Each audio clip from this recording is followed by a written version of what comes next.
What's up, everybody? Welcome back. My name is Misbah Haque, and today I want to take some time to dive into headphones, and not just any headphones, but the Joe Rogan headphones. I remember when I first started my podcast and, the little budget that I did have, one of the things once my budget grew a tiny bit, I wanted to invest in was a really nice pair of headphones. When I was looking into what does Joe Rogan use, this is what I came across, the Sennheiser HD 280 Pro.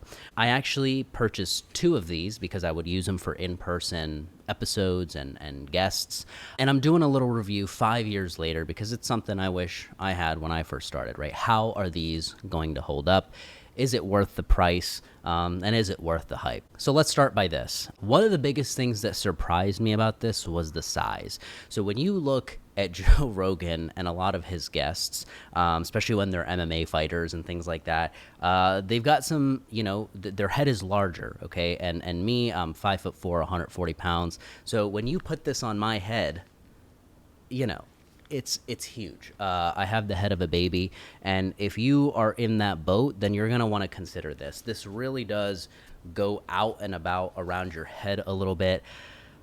It shocked me. It didn't turn me away from using them because obviously I paid the money already, and I was like, I'm not returning these. But there are some elements that I did like about it once you do get it on your head, and if you're okay with that extra little bit of a bulk, you've got cushion. Okay, you've got some pads and some cushion for the top of your head.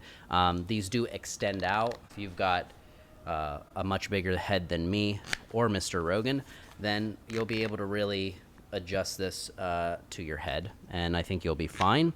The other thing that I really appreciate about these headphones is mainly the noise cancellation. Okay, so when I put this on, I can't really hear much when I've got music or anything that I'm listening to. I know that's a random use for this because originally I got it for actually doing podcasts, but I'll tell you that very quickly I started using these for like work sessions, study sessions, things like that, because you can't really hear much when these are plugged in.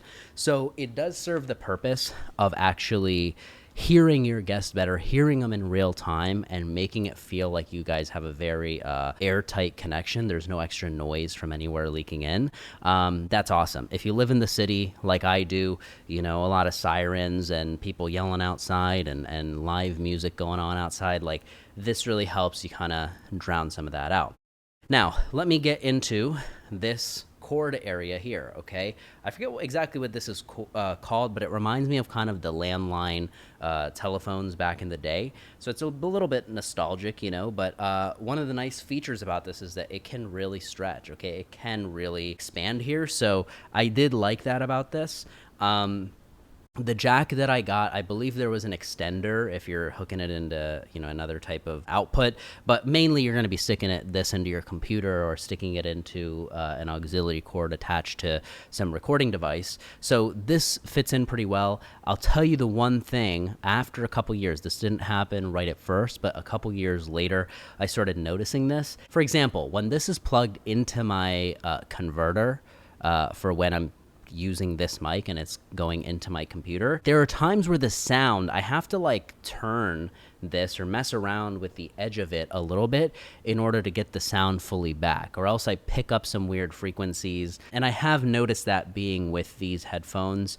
I've tried using my AirPods, and I enjoy them as well, but with these headphones, whether it's a connection at the top end here or the edge of this cord is becoming a little bit a little older, that's just something to kind of look out for.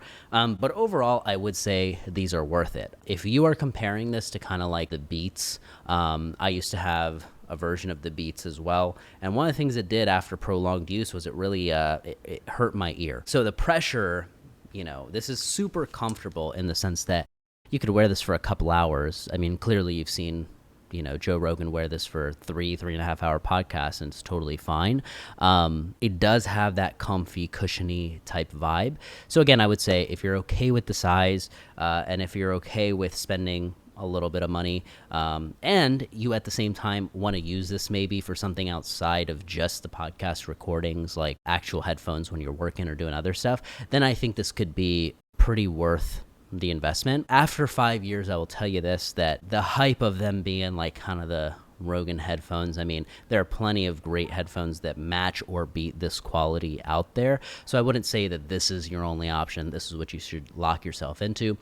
But it's a preference thing, right? It gave me a good feeling to have these, especially early on when I was recording. Even when I was not confident when I was recording, gave me a little bit of, ooh, I'm wearing, Rogan's headphones. For what that's worth, if you're in the market to kind of have, some of that pro gear that you see other people using, this can be one worth adding to the arsenal. I will say I don't use this as much anymore. If you're looking for a real-time update, I'll be honest, I do put on kind of my AirPods if I need headphones, just because of the bulk and the annoying thing I just mentioned with kind of hooking this in and having to toy with it to get the sound just right. So I hope that was helpful if you're considering this in any way, shape, or form.